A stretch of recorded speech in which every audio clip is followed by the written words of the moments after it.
అంగరాజు కర్ణుణ్ణి వధించు. ప్రియార్జున, ఒకవేళ నా రథచక్రం భూమి నుంచి వెలికి వస్తే ఈ కాల ప్రవాహమే మారిపోతుంది. నేను నా రథచక్రాన్ని వెలికి తీసే ప్రయత్నం తప్పకుండా చేస్తాను. యోధుడను కదా, అంతిమ క్షణం వరకు ప్రయత్నించడం నా కర్తవ్యమని భావిస్తాను. కానీ ఇప్పుడు సూర్యాస్తమయం కావస్తోంది.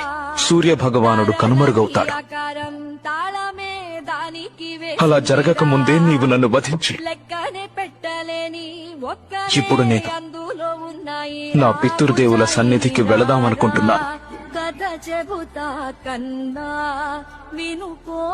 సూర్యాస్తమయానికి ఇప్పుడు కేవలం కొన్ని క్షణాలే మిగిలి ఉన్నాయి పార్థ. ఈ అవకాశాన్ని పూర్తిగా వినియోగించుకో. అంగరాజు కర్ణుణ్ణి అతని పాపాల భారం నుంచి విముక్తుణ్ణి చెయ్యి.